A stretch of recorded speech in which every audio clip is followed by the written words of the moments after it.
coming forward, so thank you again for your willingness to do that. The documentation that you say now exists is the level of transparency about what's going on that people haven't been able to see.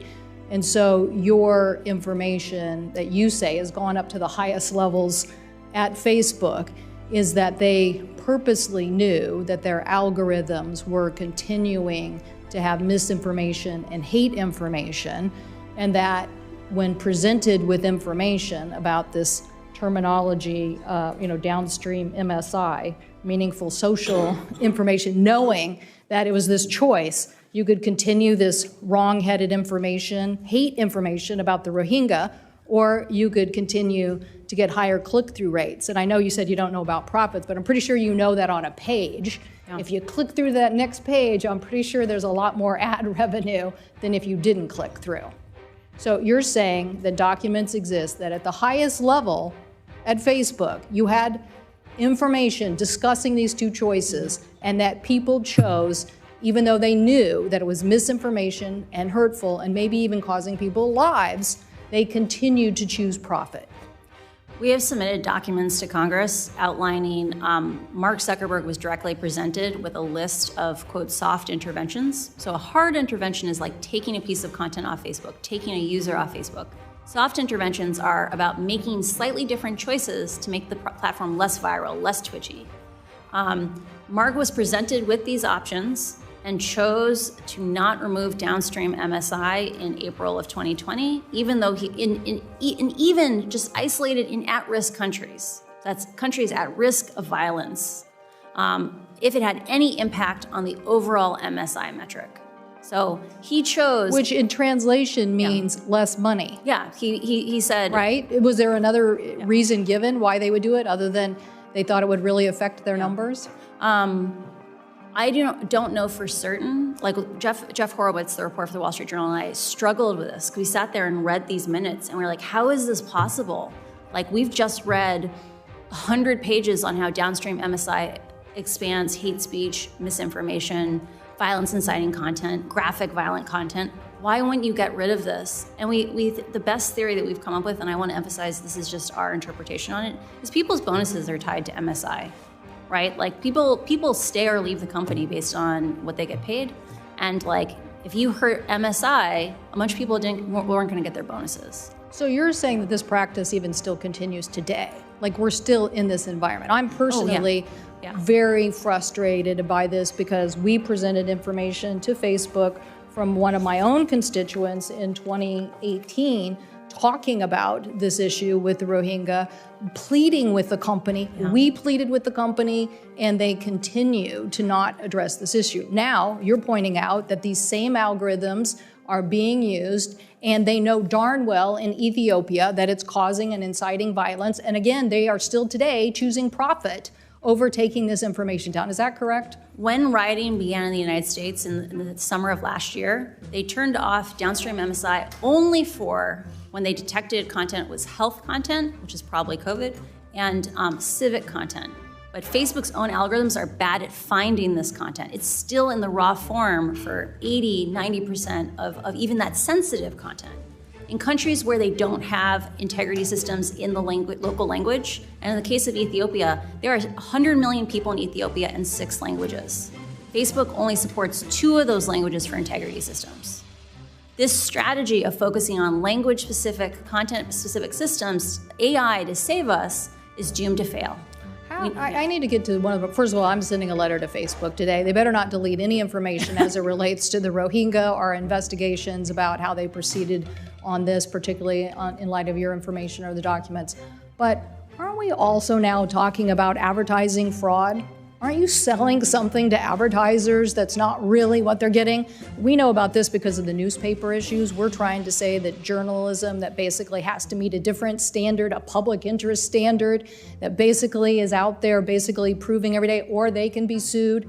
These guys are a social media platform that doesn't have to live with that. And then the consequences, they're telling their advertisers that this was with the we see it. People are coming back to the local journalism because they're like, we want to be with a trusted brand. We don't want to be in, your website. So I think your finding for the SEC is an interesting one, but I think that we also have to look at what are the other issues here, and one of them is, did they defraud advertisers in telling them this was the advertising content that you were going to be advertising in, when in reality it was something different, it was based on a different model?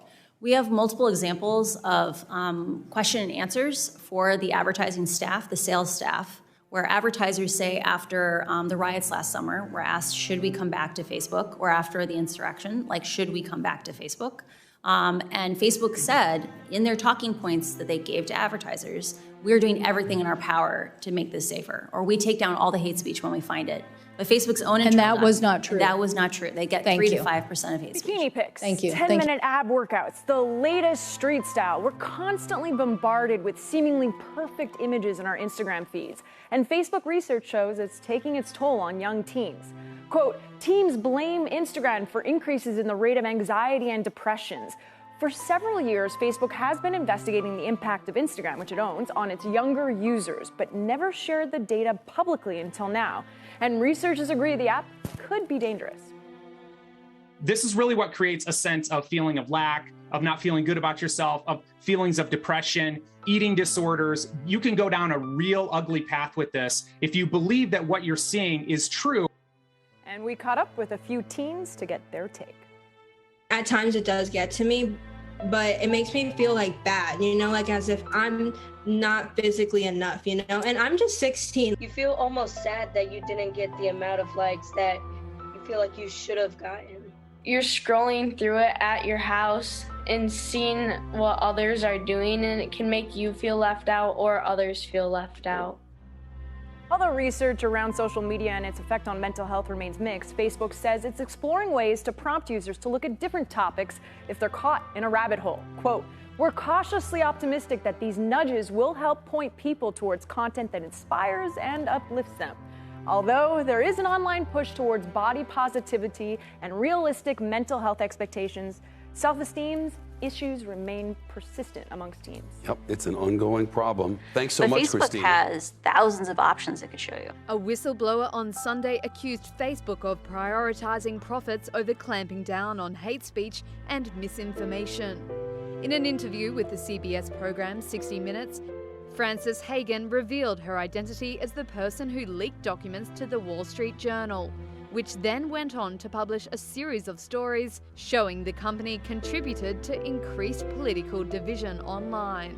But its own research is showing that content that is hateful, that is divisive, that is polarizing, it's easier to inspire people to anger than it is to other emotions. Facebook has realized that if they change the algorithm to be safer, people will spend less time on the site, they'll click on less ads, they'll make less money. Haugen worked as a product manager on the civic misinformation team at Facebook, and she's set to testify before a Senate inquiry on Tuesday on the issue of Instagram's effect on young users.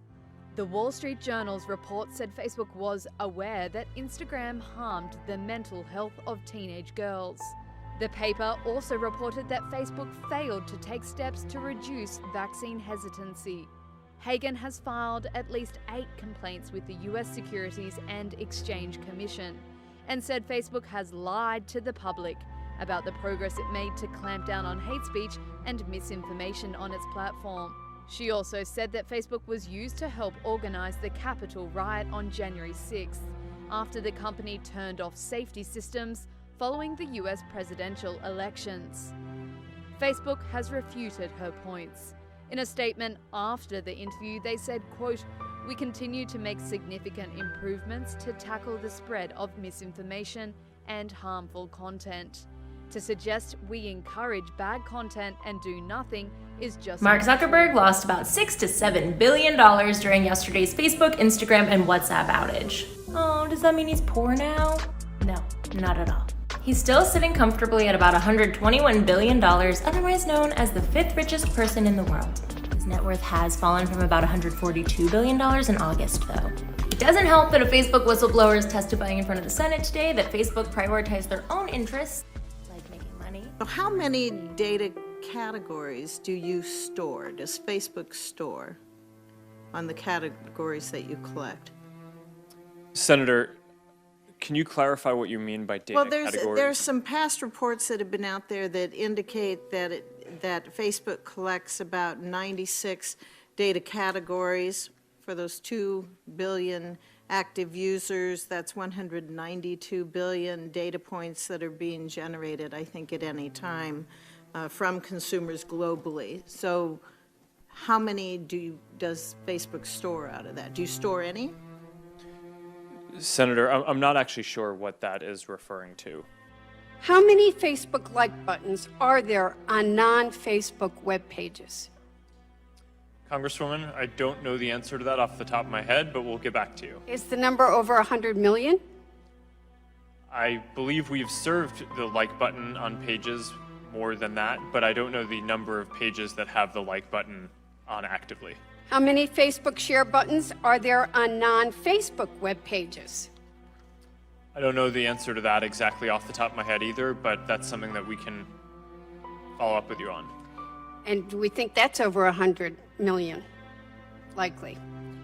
How many chunks of Facebook pixel code are there on non-Facebook web pages? Congresswoman, you're asking some specific stats that I don't know off the top of my head, but we can follow up with you and get back to you on all of these. Mr. Zuckerberg, I remember well your first visit to Capitol Hill back in 2010. You spoke to the Senate Republican High-Tech Task Force, which I chair. You said back then that Facebook would always be free. Is that still your objective? Senator, yes, there will always be a version of Facebook that is free. It is our mission to try to help connect everyone around the world and to bring the world closer together. In order to do that, we believe that we need to offer a service that everyone can afford, and we're committed to doing that. Well, if so, how do you sustain a business model in which users don't pay for your service? Senator, we run ads. I see. I see. Do you know who Palantir is? I do. Some people have referred to them as Stanford Analytica. Do you agree? Senator, I have not heard that. Okay. Do you think Palantir taught Cambridge Analytica, as press reports are saying, how to do these tactics? Senator, I don't know. Do you think that Palantir has ever scraped data from Facebook? Senator, I'm not aware of that. Okay. Do you think that during the 2016 campaign, as Cambridge Analytica was providing support to the Trump campaign under Project Alamo, were there any Facebook people involved in that sharing of technique and information? Senator, we provided support to the Trump campaign similar to what we provide to any advertiser or campaign who asks for it. Mr. Zuckerberg, would you be comfortable sharing with us the name of the hotel you stayed in last night?